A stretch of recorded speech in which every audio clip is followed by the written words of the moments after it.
आदिवासी विकास परिषद के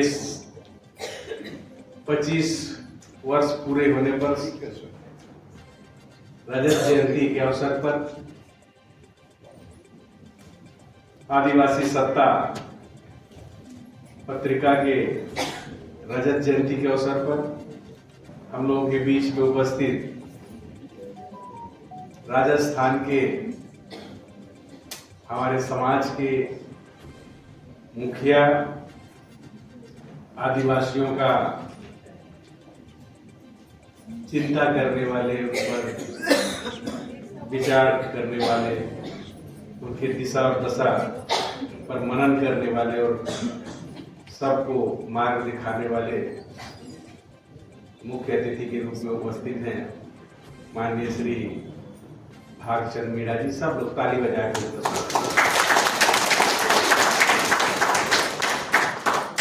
और हम लोगों का आदिवासी विकास परिषद के अध्यक्ष, क्रांतिकारी विचारधारा के धोतक KR शाह जी फिर से अपने पुराने स्वरूप में आ रहे हैं, उनके लिए भी ताली बजाइए। भाई जनक ध्रुव जी चले गए हैं, भाई कनक तिवारी जी, आदरणीय भगत राम सोनी जी, जिनका क्रांतिकारी भाषण हम सब लोगों ने सुना, उनके लिए भी जोरदार ताली। हमारे युवा नेता आदित्य भगत, जो आदिवासियों के मामले में कोऑर्डिनेटर हैं नेशनल लेवल पे, उनके लिए भी बजा दीजिए। राजस्थान से हमारे मेहमान आए मुकेश मीणा जी, उनके लिए भी ताली। और जोरदार संचालन कर रही है, बहुत मीठी आवाज में। और मैं तो सोच रहा था कि आदिवासी लड़की इतना अच्छा, मतलब कौन बोल रही आदिवासी नहीं है, कभी मैं बुला के पूछा कि क्या नाम है आपका, तो बताई कि ममता ध्रुव। ममता ध्रुव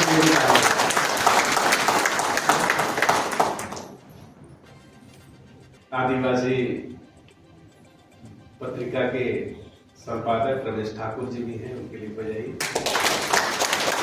हमारे भिलाई से चंद्रकला नेताम जी, राजनांदगांव से सुशीला नेताम जी, अंबिकापुर से छत्रपाल मरावी जी, भानु प्रताप सिंह जी, लखन मरावी जी, अनिल वीर जी, मोतीलाल जी, राजेश जी, अनिमेश जी, दुर्ग से पार्षद साथी चंद्रभान सिंह ठाकुर जी, श्रीमती दिनेश्वरी दुर्हाय जी, महिला प्रभाग की अध्यक्ष श्रीमती चंद्रिका रावत जी, अध्यक्ष हलवा समाज, श्रीमती गीतांजलि जय सिंधु जी, अध्यक्ष कुंवर समाज, और हमारे दुर्ग से, भिलाई से, कोरबा से, कांकेर से, दंतेवाड़ा से और कवर्धा जिला से आए हुए सभी समाज के हमारे साथियों की जोरदार ताली बजाइए।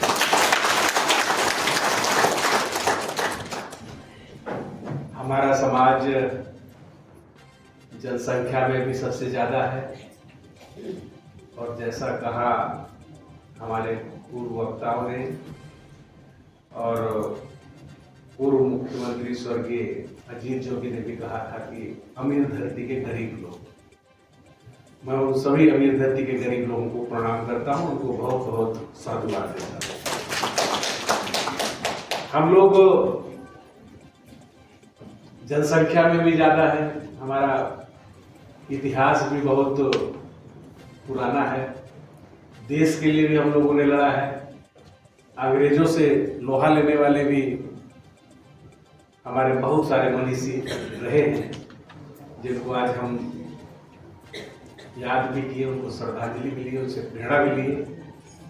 लेकिन इतिहास में बहुत सारा जो पन्ना है वो बीच से फट गया और हमारे लोगों का नाम विलुप्त हो गया। इतिहास लिखने वाले कोई और था, बिरसा मुंडा और जयपाल मुंडा का नाम अंग्रेजों से लोहा लेने वाले में आता है। जयपाल मुंडा संविधान समिति के सदस्य थे और जब ड्राफ्ट कमेटी का मीटिंग चल रहा था अपने विचार क्रांतिकारी विचार से उन्होंने वो सब कमेटी को अपना विचार से भी उनको अवगत भी कराया था। इस प्रकार से हमारी सामाजिक स्थिति क्या है और हम क्या चाहते हैं। आज भी मुझे बोलने में कोई गुरेज नहीं है कि हमारा समाज यूनाइट ना हो जाए, ज्यादा मजबूत ना हो जाए, इसलिए दूसरा समाज डरता है और समय समय पर कतरने का भी काम करता है। मैंने कई अवसर देखा है। हम लोग तो राजनीतिक दल में जो भी जुड़ता है कुछ भी बोलने से पहले देखता है कि मेरा नेता कहीं मेरे से नाराज तो नहीं हो जाएगा, मैं जो बोल रहा हूं उससे मेरे बोलने का मेरे ऊपर क्या उसका असर पड़ेगा। मैं इसलिए बोल रहा हूं कि जिसका समाज मजबूत होता है उसका नेता भी मजबूत होता है और जिसका समाज कमजोर होता है उसका नेता भी कमजोर होता है।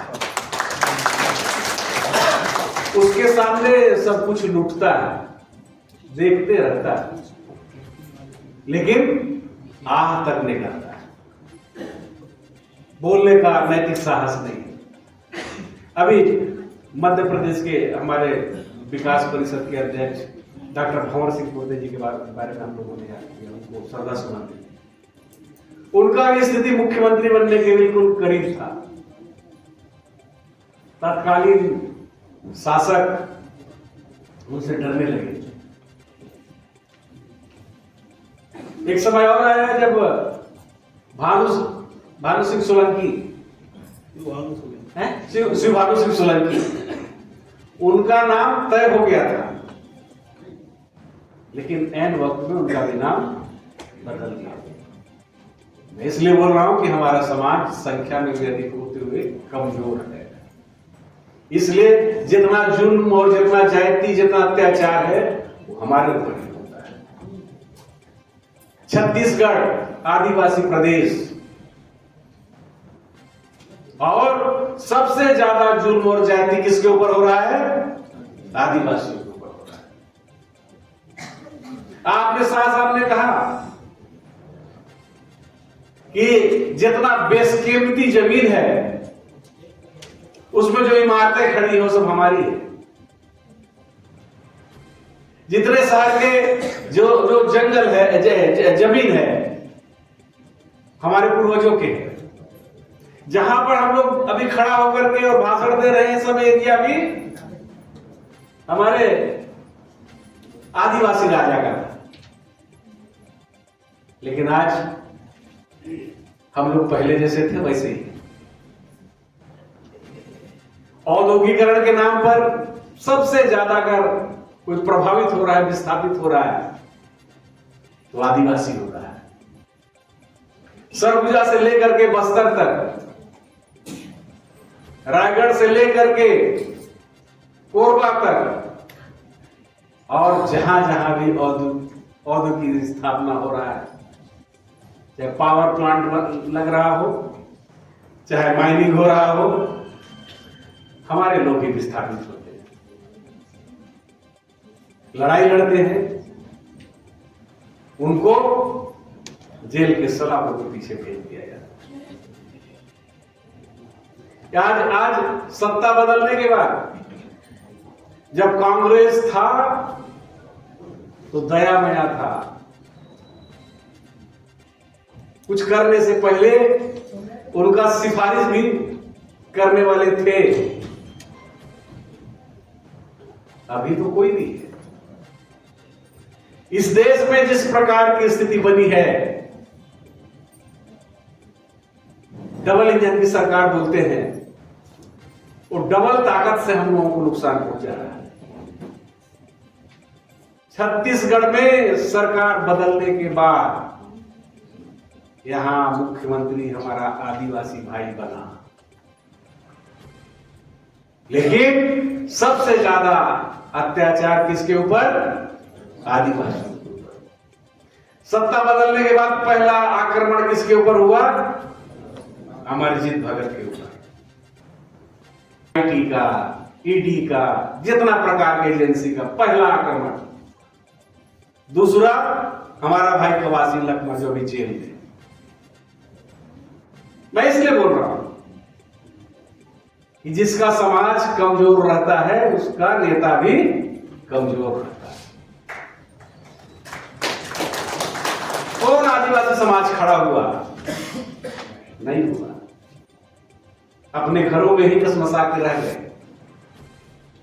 क्योंकि हम आज कुछ भी हो, हम लोग आर्थिक रूप से इतना कमजोर हैं कि अगर किसी को भी बोल दिया जाए कि 10-20 गाड़ी भर के आना, तो 10 बार सोचेगा। एक गाड़ी मुश्किल से जुटा के कहीं से आ जाए, बहुत बड़ी बात। आप सब लोगों को बहुत साधुवाद देता हूं कि आप लोग अपने अपने संसाधन से यहां आए हैं। आप लोगों को बहुत बहुत धन्यवाद देता हूं। छत्तीसगढ़ में एक बार रमन सिंह मुख्यमंत्री थे। रामविचार नेताम जी केवल आदिवासी विधायकों को अपने चाय में बुला लिया। उसका मंत्री पद से जाते जाते बचा। और जब यहां बस्तर में नक्सली घटना हुआ था तो गृह मंत्री थे उस समय वो, उनके ऊपर पूरा ठिकरा फोड़ के उनको मंत्री पद से हटाने की तैयारी हो गई थी। उस समय में विपक्ष का विधायक था। मैंने कहा कि प्रदेश में सुरक्षा की जवाबदारी प्रदेश के मुखिया होने के नाते मुख्यमंत्री का होता है। पहला जवाबदारी मुख्यमंत्री, तत्कालीन मुख्यमंत्री उस समय रमन सिंह थे, उनके ऊपर मैंने कहा कि रमन सिंह जी का है। अगर इस्तीफा होगा तो रमन सिंह का होगा, बाद में रामविचार का होगा। तब जाकर के उसका पद से हटाने का अभियान रुका था और निकल के बोला था कि भाई आज सामाजिक रूप से आपने मुझे मदद किया, मैं हमेशा आप लोगों को शुक्रगुजार रहूंगा। हमने कर दिया। एक घटना और बताऊंगा आपको कि जब छत्तीसगढ़ में डिलिमिटेशन हो रहा था लोग विधानसभा का, 5 सीट आदिवासियों का कम हुआ। कितना सीट? 5 सीट। ना एक तो एक दिन यहां छत्तीसगढ़ बंद हुआ, ना तो यहां टायर जला, ना तो यहां पर किसी प्रकार का बड़ा आंदोलन हुआ। हालांकि स्वर्गीय जोगी जी, नंद कुमार साय जी, रेणुका सिंह जी, हम लोग सब विधायक लोग तत्कालीन जो हमारे प्रधानमंत्री थे मनमोहन सिंह से मिलने गए थे, लेकिन जिस प्रकार का आंदोलन होना था यहां नहीं हुआ। सामाजिक रूप से उबाल है ही नहीं। झारखंड में पूरा झारखंड बंद था, आग लग गया झारखंड में, वहां एक भी सीट कम नहीं हुआ। तो सामाजिक लड़ाई में जब तक आगे नहीं आएंगे, एक चना फाड़ नहीं फोड़ता। और हम लोग जो राजनीतिक दल से जुड़े हुए लोग हैं, वो लोग तो बंधुआ मजदूर हैं, उनसे बहुत ज्यादा उम्मीद करना इसके लिए चाहते हैं कि समाज आगे आए। इसमें प्रमुख रूप से हमारे के.आर. शाह जी भूमिका निभाए।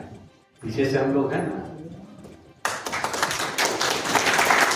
और के.आर. शाह जी अगर छत्तीसगढ़ अलग हुआ और उस समय अध्यक्ष पद से नहीं हटे होते तो आज यहाँ का फिजा कुछ और होता। लेकिन जो जानकार है, जो मजबूत है, उसमें सत्ता में बैठे हुए लोग डरते हैं। इसलिए हमारे खिलाफ ही हमारे लोगों को खड़ा कर दिया जाता है और फाइनेंस भी पता नहीं कहां कहां से आकर के उसको कतर किया जाता है। तो जब तक समाज उसके ढाल के रूप में खड़ा नहीं होगा, समाज जब तक अच्छे जो काम करने वाले हैं, अच्छे लड़ने वाले हैं, उनको सेव नहीं करेगा, उनको संरक्षित नहीं करेगा, तो जैसे जैसे आप इमारत खड़ा करोगे, ईंटा लोग गिराते जाएंगे, महल ढहते जाएगा। वो लोग उन्हीं को पसंद करते हैं जो उनके हाँ में हाँ मिला। हमारे मुख्यमंत्री अभी बने हैं हमारे जो साई विष्णुदेव साई जी, कभी उस आदमी को हंसते हुए आप लोगों ने देखा है? नहीं देखा है। इसलिए लोग खुश हैं, बोलते हैं कि ए अदानी को जंगल देना है, दस्तखत करो। तो एक जगह बोलते तो 2-3 जगह दस्तखत मारे, बोले कैसे अच्छा मुख्यमंत्री कहां मिले। इसलिए ये दबाव में तो चाह के भी हम लोगों का मदद नहीं कर पाए। अभी हम चाहते हैं कि वो सफल, लेकिन लोग सफल होने नहीं देंगे और बोलेंगे कि आदिवासी ऐसे होते हैं। हमारा जंगल हमारे भाई से कटवा दिया, हमारा जमीन हमारे भाई से छिनवा दिया, अपने भाइयों को अंदर करवा दिया। एक बार भी उन्होंने खबर लिया, क्योंकि जानता है कि जिस दिन बोलूंगा उस दिन हटा दिया जाए, क्योंकि उसका समाज उतना मजबूर नहीं है। तो अभी जो परिस्थिति है उसमें लड़ने के लिए बहुत कुछ त्याग करने की जरूरत है। आज मैं कवर्धा वालों को बहुत साधुवाद देता हूं। कवर्धा में कई ऐसे लड़ाई आप लोगों ने, आदिवासी भाइयों ने लड़ा है। जब सामाजिक रूप से लोग संगठित रहते हैं तो उसका लड़ाई का रिजल्ट भी आता है। अभी हम लोग गए थे कांकेर, जीवन ठाकुर बेचारा मर गया जेल में। वो आदिवासियों के लिए लड़ता था। उसका मांग था कि जो तालाब है उसमें गलत लोगों का, जो बड़े लोग हैं वो पट्टा बनवा लिए, उसका जांच किया जाए। जांच का मांग करना उसके लिए काल हो गया। उसको इधर उधर का केस में जेल में डाल दिया, वो मर गया और कुछ दिन बाद पता चला कि उसका लड़का भी मर गया। इसलिए अभी बहुत सारे जगहों में हम देखते हैं कि हमारा जो लड़ाई हो ढीला पड़ा है। खास करके जहां जहां भी माइंस है, चाहे कोल माइंस हो, चाहे पावर प्लांट हो, जो विस्थापित लोग हो, उनका सबसे ज्यादा नुकसान अगर कहीं हो रहा है तो हमारे समाज के लोगों का हो रहा है। इसलिए आर्थिक, राजनीतिक, सामाजिक सभी मुद्दों पर, सभी मोर्चे पर लड़ने की जरूरत है। आपने जो एजेंडा 6 एजेंडा तय किया है उसमें हम पूरी तरह से आपसे सहमत हैं। और जो बेकसूर लोग जिनका अब सजा भी काट चुके तब भी जेल में है, ऐसे लोगों को बाहर निकालने की जरूरत है, जिसके आगे ना पीछे कोई नहीं है। और उनको खुद ही इतना छोटा छोटा धनराशि के लिए किसी को 100-150 भी फाइन पटाना है तो उसको मालूम नहीं हो कौन उसका करेगा। अगर जानकारी लेंगे तो हम लोग सब मिल करके आपके हाथ से हाथ बटाएंगे और इस लड़ाई में भी साथ खड़े रहेंगे।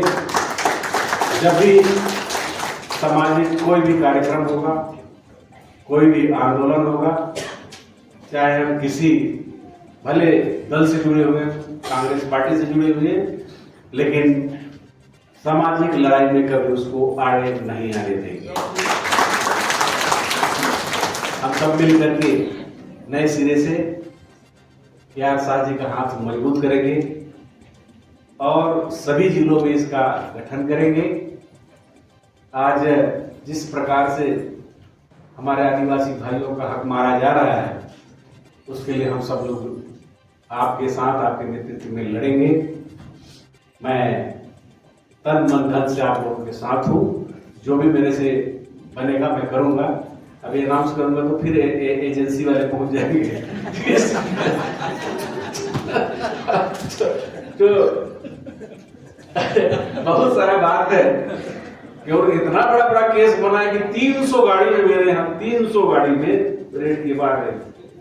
और डिपार्टमेंट इतना सा जो बड़े बड़े लोगों को छोड़ दिए और आदिवासियों का आवाज इन्हीं लोग उठाते तो पहले इन्हीं लोगों को पकड़ो। तो हमको और प्रवासी को दोनों को घेरे और आज भी हम लोग उस लड़ाई को लड़ रहे हैं।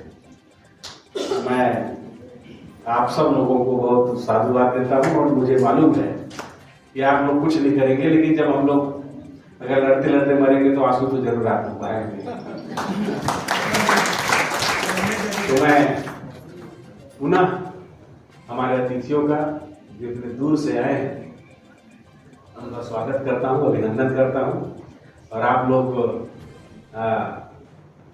दिल्ली के करीब हैं, आर्थिक रूप से बहुत आगे हैं आप लोग और संगठनिक रूप से भी आप लोग आगे हैं। आप लोगों का मदद छत्तीसगढ़ को मिलता रहेगा और हमारे साथ साथ को मिलता रहेगा, मुझे पूरा विश्वास है। क्योंकि जिस प्रकार से इस समय शाह जी का है ना नाम चल रहा है, पूरा देश उससे डर रहा है। कौन सा शाह? अमित शाह। तो मैं बोलना चाहता हूं कि अगर बीजेपी के पास अमित शाह है तो हमारे पास भी KR शाह है।